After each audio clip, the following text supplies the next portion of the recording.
வருமான வரித்துறை இனிமேல் உங்களுடைய ஃபேஸ்புக், இன்ஸ்டாகிராம், இமெயில் பாஸ்வேர்டு எல்லாவற்றையும் நோட்டமிடும். உங்க வங்கி கணக்கை அவர்கள் நினைத்த நேரத்தில் திறந்து பார்ப்பார்கள். இப்படியெல்லாம் ஒரு செய்தி சில நாட்களாக வாட்ஸ்அப் மற்றும் சமூக வலைத்தளங்களில் காட்டுத்தீ போல பரவி வருகிறது.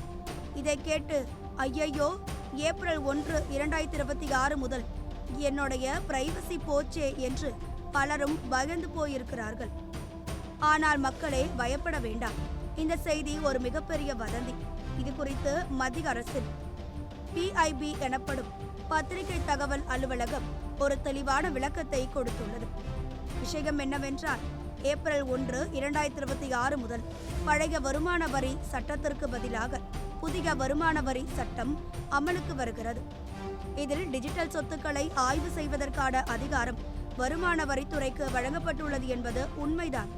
ஆனால் இது யாருக்கும் பொருந்தும் தெரியுமா?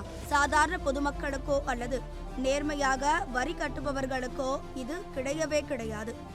யார் மீதாவது வரி ஏய்ப்பு புகார் வந்து அவர்கள் வீட்டில் வருமான வரித்துறை ரெய்டு நடத்தும் போது மட்டும்தான் அதிகாரிகளால் அவர்களுடைய கம்ப்யூட்டர் பாஸ்வேர்டு அல்லது சோஷியல் மீடியா கணக்குகளை கேட்க முடியும்.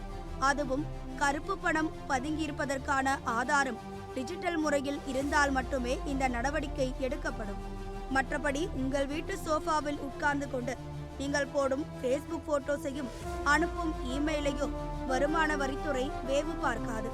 இன்றைய காலத்தில் கருப்பு பணத்தை யாரும் பீரோவில் வைப்பதில்லை. கம்ப்யூட்டர் சர்வர்களிலும் கிளவுட் ஸ்டோரேஜிலும் தான் மறைத்து வைக்கிறார்கள்.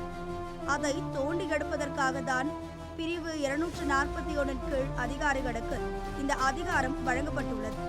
எனவே தினசரி கண்காணிப்பு நடக்கும் என்று பரவும் வதந்திகளை நம்ப வேண்டாம்.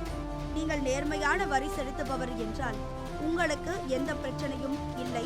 நிம்மதியாக இருங்கள்.